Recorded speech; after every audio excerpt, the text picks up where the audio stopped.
I do not know everything. And because I know that I don't know everything, I'm very, very hesitant to belittle anyone who doesn't know what I know. Because I'm aware that I don't even know what I don't know. I know enough to know that I know pretty much nothing at all in the grand scheme of things. That said, I will take every possible opportunity, especially for you, for your entertainment, to point out when someone thinks they know everything, when in all actuality, they don't even know what they don't know. That said, in this video, I'm going to be reacting to Reddit posts that prove that Americans think only they exist. So without further ado, let's get into this first post right here. No European country speaks English. Off to a very promising start, aren't we? Why does everyone show the speed in kilometers? Don't YouTubers know that literally everyone in the US uses the normal way? Maybe because there are many countries that use kilometers instead of miles. Europe, for example. Honestly, I don't think any other country outside of the US uses miles, right? Maybe the UK? I think the UK uses yards, but I don't know if they use the whole entire imperial system. Let me know if you're from the UK what you guys use, but no European country speaks English, LOL. Since Europeans don't speak our language, why should they watch videos in that language instead of videos in their own language? Use common sense. See, this is what's crazy about this. It's the use common sense. It's this pretentiousness in this comment that baffles me. So obviously, I don't even think I need to explain the fact that there are multiple European countries, the UK included, that speak English. Maybe not as their primary language, but for example, my girlfriend, if you just talk to her in English, you would almost never find out that she's actually from the Netherlands and Dutch is her primary language. In fact, she's so good at English that I almost have to wonder if she's some sort of genius when it comes to Dutch. Because I think, wow, if she's as good as I am at English, and I'm above average at English, even by American standards, how good is she at Dutch? Crazy, but yeah, it's true that in most of really the rest of the world, but especially in Europe, they are multilingual, or at least bilingual. They are bilingual, they speak their native tongue, and they speak English. Even the countries that don't necessarily speak English, they're gonna understand a fair amount of English, especially if they grew up consuming American movies and TV shows. But even what he said about why should they watch videos in that language instead of videos in their own language, hello, maybe they want to learn more English. I mean, right now, I'm actively trying to learn Dutch. I could probably do even more than I'm doing, but my girlfriend and I, we just started this new Netflix series called Football Parents, or I guess the Dutch translation will be Voetbal Ouders. And we're watching it in Dutch with English subtitles because I want to improve my Dutch skills. Yes, some people actually want to learn new languages. I know, shocker. On to the next post. 7 days in Europe. Americans when they start walking 15 minutes a day instead of taking the car to go to the toilet. 7 days in Europe. Croissants and pasta, 3-hour dinners, no gym, Aperol, Spritz, and wine. I guess that's some sort of alcoholic beverage. I don't drink any alcohol, fun fact, so I don't know what that is. Beach, gelato, desserts, lost 5 pounds and never felt healthier.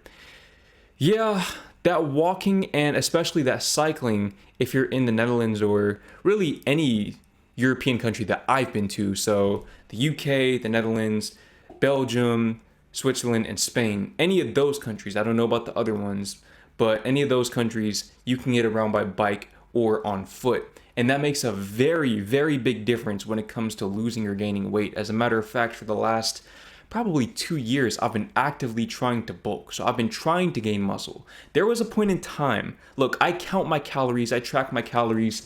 You can see right here, I have a food scale because I weigh out my food, I weigh out my meals.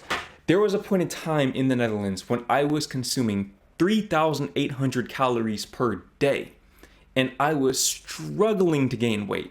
And when I finally did gain some muscle, I was cut. When I went to the US, I continued consuming that 3,800 calories and I gained weight almost instantaneously. And I still tried to bike, but it was damn near impossible, especially being in Dallas. So being in the car, you're not burning any calories at all. Europe provides you with an active lifestyle, which if you're just trying to be healthy, if you're looking to lose weight, then that, in my opinion, is actually superior to the gym. Just having an active lifestyle, having smaller portion sizes, because this person mentioned gelato and desserts. They have the pizza right here. That looks like a relatively big pizza. But what a lot of people don't understand, let me give you a quick little fitness and nutrition lesson. A lot of people think eating junk food is what makes you gain weight. It's not about what you eat, it's about how much of it you eat.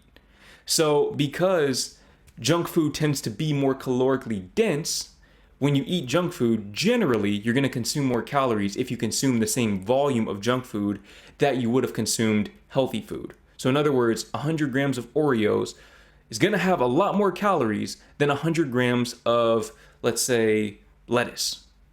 That's why people advise you to eat healthy. But it's not about eating healthy. It's about eating less, which ideally means eating healthy so that you can still be full and be in a caloric deficit, and then burning calories by walking, cycling, etc. Just living an active lifestyle. On to the next post. You want to get across? Get a car or don't cross. Don't like where this is going. Been in Germany for 2 weeks now and honestly can't get over how cars just stop for pedestrians. Like you step near a crosswalk and traffic actually pauses for you. It feels unreal coming from the US. That was one of the biggest culture shocks for me in the Netherlands. I think I mentioned this in a previous video, but there were actually multiple instances where my girlfriend would be cycling ahead of me and we'd go to a roundabout and there would be a car coming from the right side and she would just go right in front of them. I'm talking about no hesitation, really didn't even look at them. And I was like, hello, you gotta make sure they're gonna stop first. But I never even once had an instance where I felt like a car was not paying attention to me as a pedestrian or cyclist while in the Netherlands. Whereas in the US, there were many times, even just in the 3-month trip that I just took to the US with my girlfriend, and she can attest to this because she was there most of these times, where I actually had the right of way. We had the right of way as pedestrians or cyclists, and cars would still try to go anyways. And then they'd get mad at us. They'd have the audacity to get mad at us for going where we need to go with the right of way. LMAO, that wouldn't fly in Texas. If someone steps out in front of my rig, they better pray I'm not sipping coffee. I'll swerve before I brake and not away from him. This is what I was trying. Listen, I'm not trying to make this an ego thing, but there were people who were getting on me for cycling on the sidewalk in Texas. Oh, you can't cycle on the sidewalk. That's dangerous. That's illegal. This is why we were cycling on the sidewalk. It's because there were people like this. You don't realize how many people actually think like this out there, especially in Texas. It's not even just the fact that they're not attentive to other people. It's the fact that they're aggressive.